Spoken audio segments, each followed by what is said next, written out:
Bonjour les amis.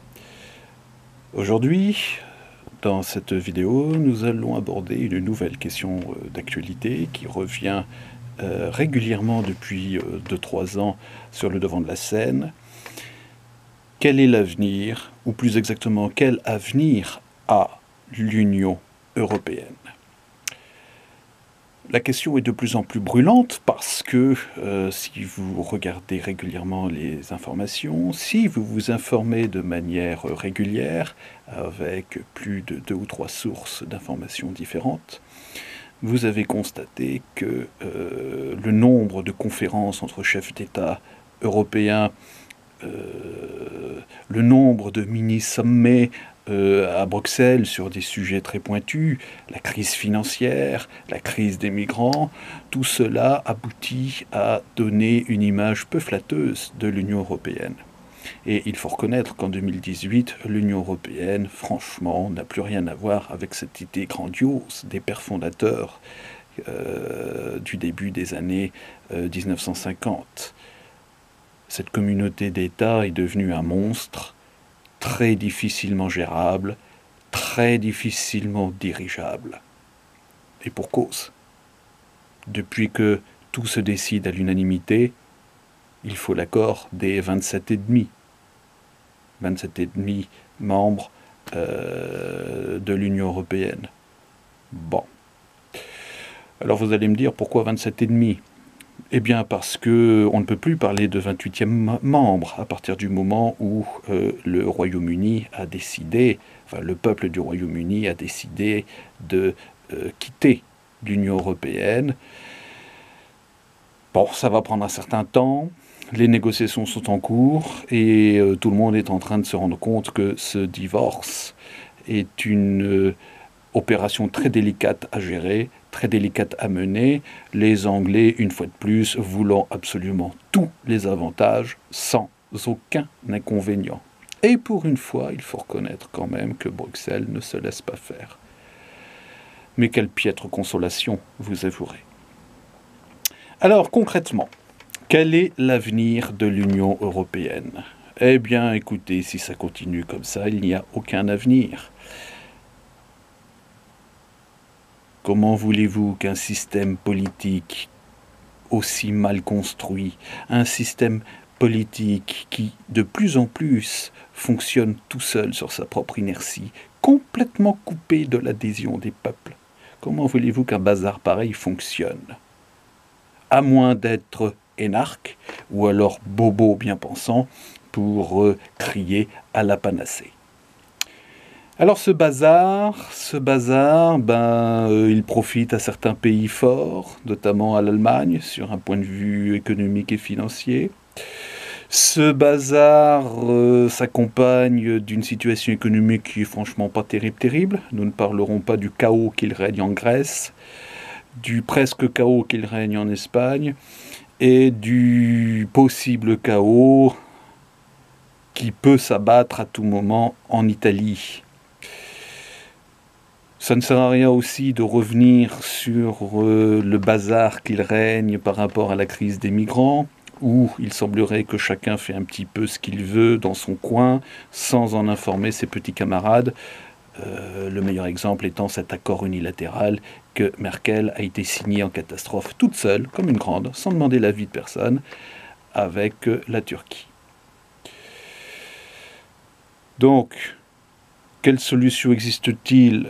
La plus simple, mais celle qui a le moins de chances de surgir, malheureusement, c'est tout simplement qu'un personnage fort, une sorte de Napoléon de la question européenne, apparaisse sur le devant de la scène et soit en position d'imposer une nouvelle réelle orientation.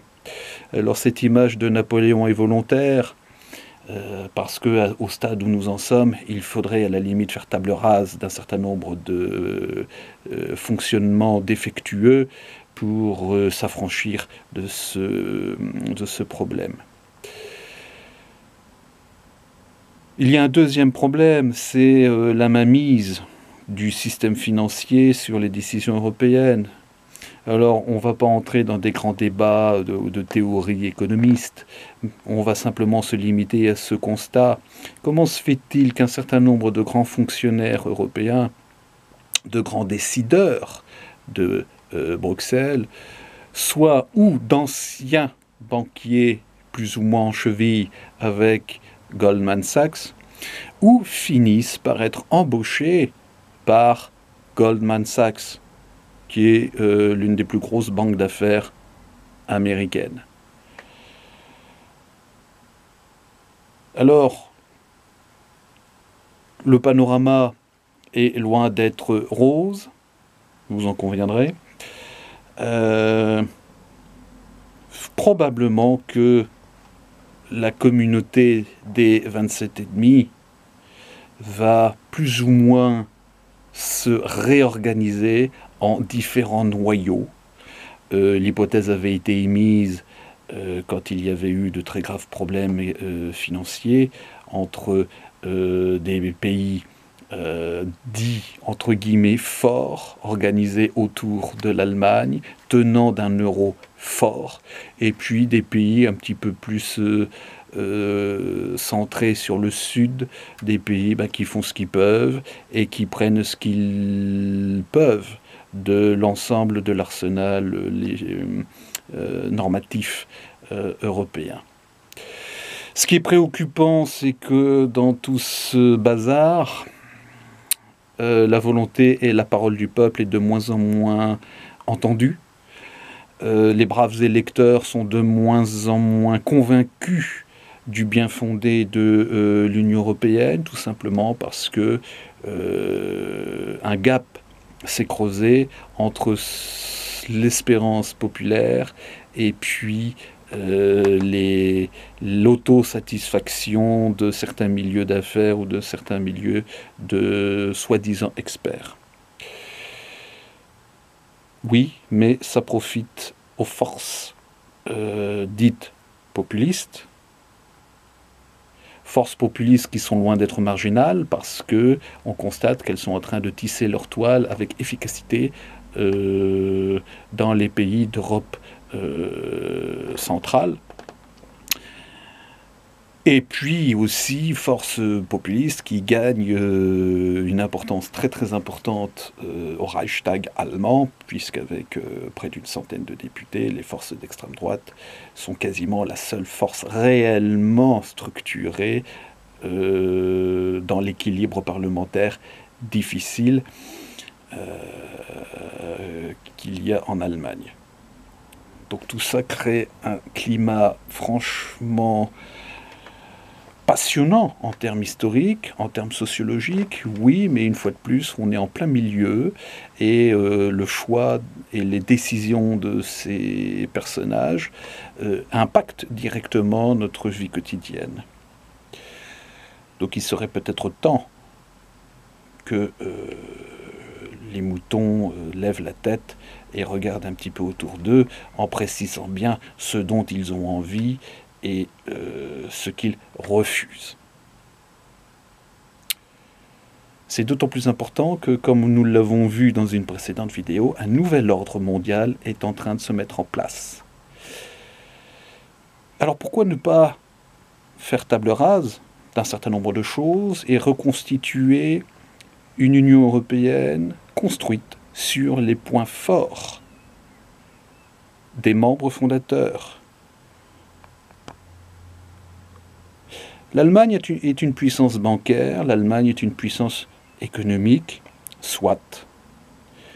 Mais nous, en France, on peut contrebalancer cela par notre prestige, enfin, ce qu'il en reste, compte tenu de certaines politiques depuis quelques années, un prestige diplomatique, et puis surtout, et ça aussi, nous l'avons détaillé dans la vidéo précédente, nous avons toujours la puissance nucléaire. Je rappelle que nous sommes le seul État d'Europe occidentale à détenir l'indépendance nucléaire. Et il est quand même dommage que nous ayons quelque peu entravé cette indépendance en nous rattachant à l'OTAN.